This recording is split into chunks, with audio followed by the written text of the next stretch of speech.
fantastic. Over time, over our life experience, we definitely learn about tool. But if you don't really think about it and write it down, you don't really know what you actually have acquired. So anyway, without further introducing why I'm actually making this video, I like to do this a lot, which is by Tony. He has this mind map, but I also find this mandala way of organizing things and getting inspiration is also very helpful. First thing I like to show you what toolbox I have within my pocket, which in my head I can actually apply and help myself to get the clarity when the time you need, or it can be like applying anything. First of all, I call this actually from one of the book I got from Taiwan, which is translated into Chinese from the Japanese author, and he talked about the mandala way of recording, making notes. So this is one of the way I like to apply. We probably use this to play bingo a lot of time, but there are other ways we can actually use for our own benefit. So this is a mandala record, or maybe note taking, brainstorm. So the first thing is, when I think about the tool I have,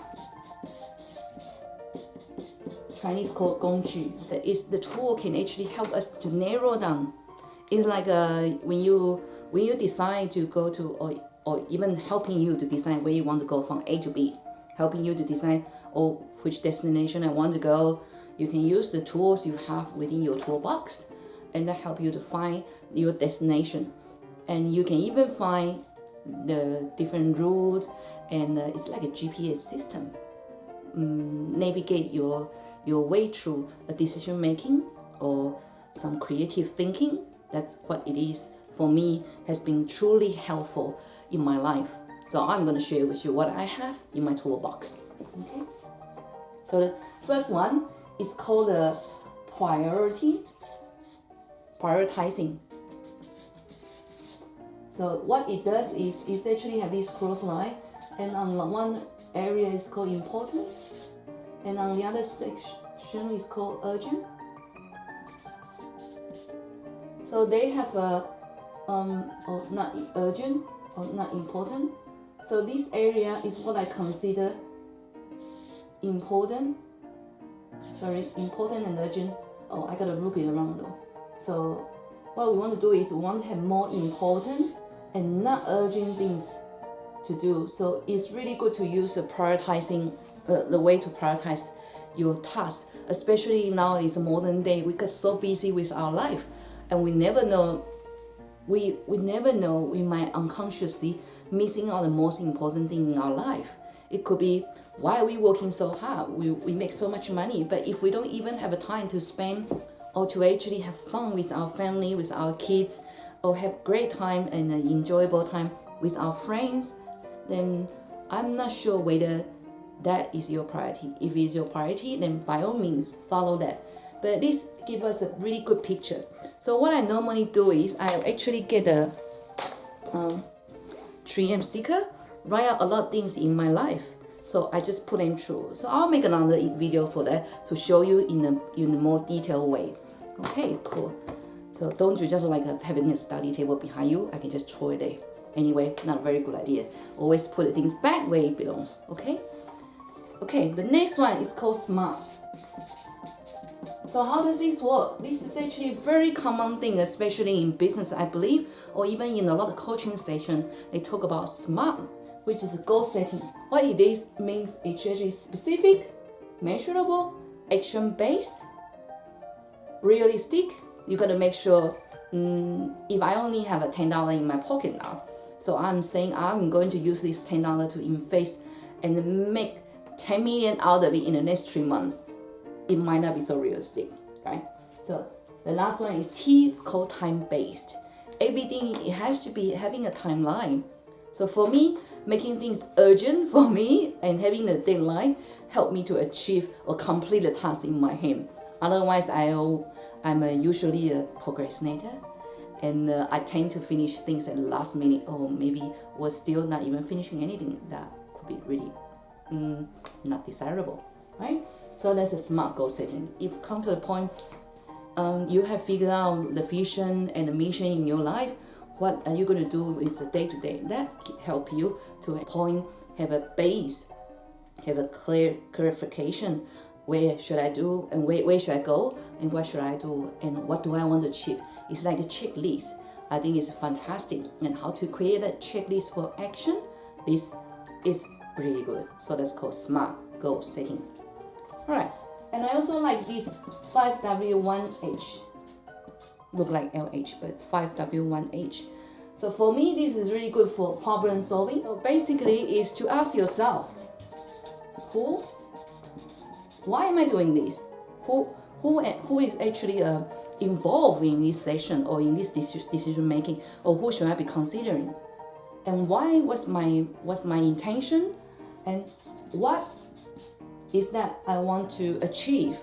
Okay, and where do I have a venue, or is there any specific space, or where in terms of space and a location, where do I go? How do I actually get this done? Of course, I'm really jumping the gun. So where, why, what, where, and when. When again, time, when do I want to achieve this? When this needs to be done? When is the decision making final? All this is to do with the time. And of course, you need to know how to get things done. Or even to extend a bit more, how much does it cost? How much investment do I need to put in? How much revenue, how much income and expense we need to consider? So 5W1H is one of a very important, it's very simple, but so important to ask yourself this simple, open question. Great. The next one is, like I mentioned it before, is the mind map. This helped me with a lot of creative thinking and brainstorm, of course.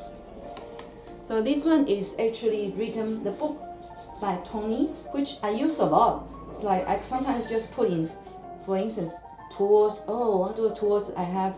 And I just go spontaneously start saying, oh, 5W1H. Don't even need to think about to categorize them. Just keep writing it. And you can keep extending them from there. Okay, 1, 2, 3, 4, 5, 6. So that's what I call mind making. Obviously, there's more in-depth knowledge of that. So this is one of my favorite things to do, which I have a lot. You see, I actually have this just in the back of my paper. So that's one of them. And also, recently I write down study tips. It's one of the things I learned from a training and assessment, which come back to VAK. It's really talking about our learning style. So each individual have a different learning style. Visual, V for visual, A for auditory, K for kinesthetics. So it means people learn by seeing things, or they listen, they can learn, or they actually need to touch and feel and having their own experience that help them to learn faster. Majority of people, which probably 50 to 60%, which I'm not quite sure the figure now, is actually more visual. That's why we need to actually put on the whiteboard for you to be able to see. Or we like to have a book to read, we like to have something we can actually see in hand. But for some people, it may just be, for instance, learning in English. Just put on a CD player or MP3, then you can start listening to it. And some people learn that way. So audio book comes really handy for people who are auditory learners. So that's one study tips I have. So for me, I'm a very visual person. So I have to really plan things out. I have to see. But I'm also a very kinesthetic person as well. Once I actually learn it once and do it myself once or twice, I tend to just register in my head. I always remember when I was still working in the bank and I was so sleepy, I was really tired, and I went to this computer DIY hardware class. So through the whole class, I was just yawning and just can't help myself and went into the nap. So by the time my teacher finished the class, before the class, then he called my name. He said, "Oh, Claire, so now it's your time to assemble a computer hardware altogether." For some reason, I wake up, okay, I still put everything together. Why? Once I actually listened to it and was there and see it and having an experience of that, it's easy for me to apply straight away. So I know that's how I learn. So it is important for me to actually do it. So by actually sharing this, I'm also learning again, and that help myself to actually register even on the deeper level. Observe yourself how you learn, or you can go and search VAK website. There are many free tests you can do to find out which one you are more inclined to. And once you know your style, it's much easier and much more beneficial and more productive for you to learn the way that is really effective for you. And then comes to 6-8. Truthfully, I am not really familiar with this. I recently read this book by Edward. So it's talking about the different color hate. The white color, if I remember correctly, is more about statistics, or you got to think, put on a different hat and think differently, feel differently, the emotion and different way of or negative challenging. So this one I find it really only helpful for me at this point to know I have to have more balanced view of seeing things, not just purely just coming through emotion.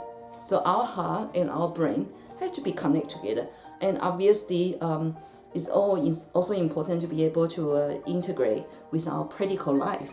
You cannot just I think it's important to have a balance of the brain and love, and of course your heart is very important. So this is one of the things I recently just read. So I haven't really seriously applied that in my life yet. So when I have a more in-depth reading and understanding, and I can share with you a bit more.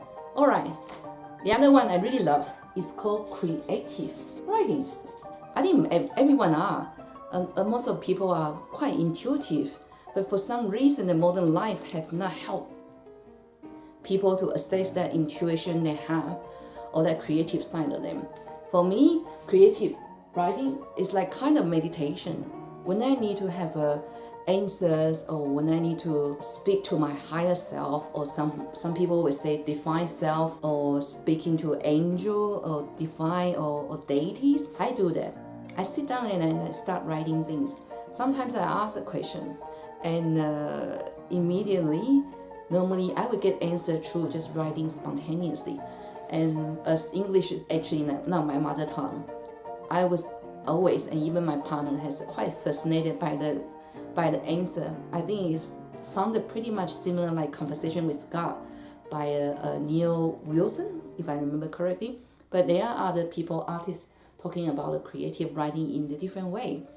And I also find writing put the things to actualization. A lot of time I tend to think a lot, which all just stuck in my head, and it's more stressful for me than anyone else. So by writing it down, actually helped me to release that stress and the burden unnecessarily. And especially if you have a lot of tasks to do, write it down. So writing truly was a very important tool for me. If I forgot, I was writing a journal or even a gratitude journal before, I find my life was much easier. I would say easier is because the things just when you feel of gratitude, or when you start writing things down, you can get a better view of what your life is all about, rather than thinking negatively, putting things in perspective in the paper. Okay, or you can put in the computer, but to be honestly, I think writing have its own different kind of energy, and sometimes if you really can't write, it's interesting for some people to actually to use their non-dominant hand to hold a pen to write. So that's the creative writing and writing things down, very important. All right, one more, really not the last. I think we over time, over our life experience, we definitely learn a lot of tools. But if you don't really think about it and write it down, you don't really know what you actually have acquired, and it's good for you to start.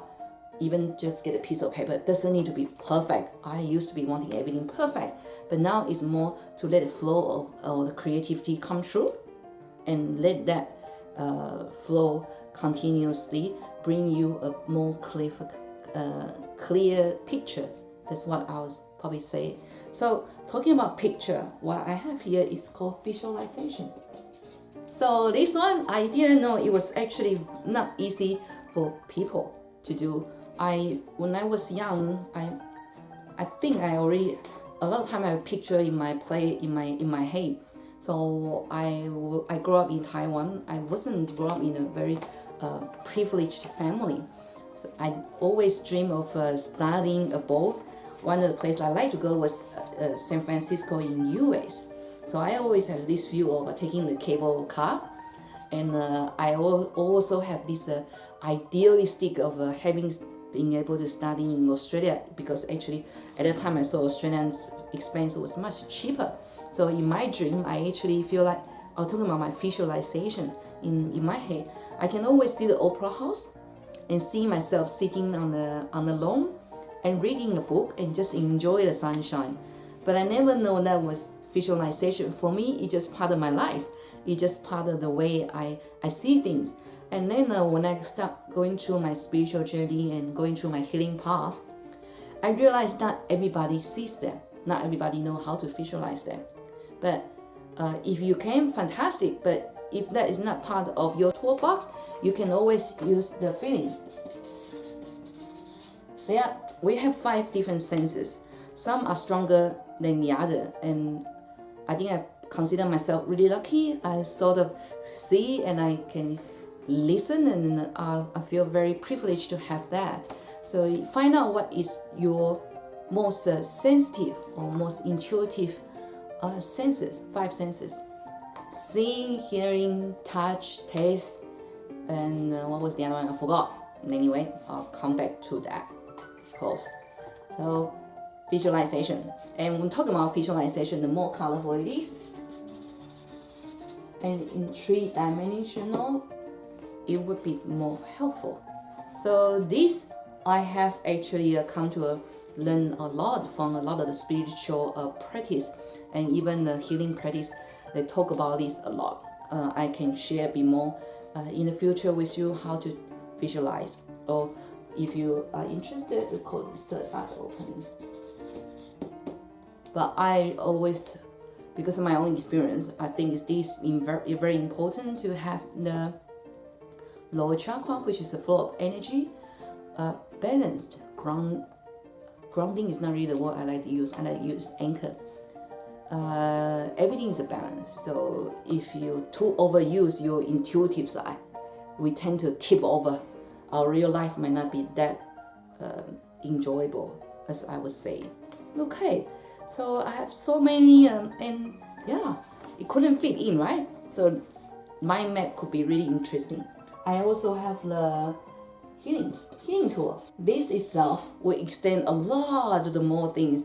But what I really interesting is about sound healing and helping people, and especially myself. This subconscious mind, our life is actually driven by our subconscious belief. A lot of time we have consciously making a decision. Yes, this is my New Year resolution. But according to statistics and shared by other coaching trainers, by the 15th of January, most people already broken their New Year resolution.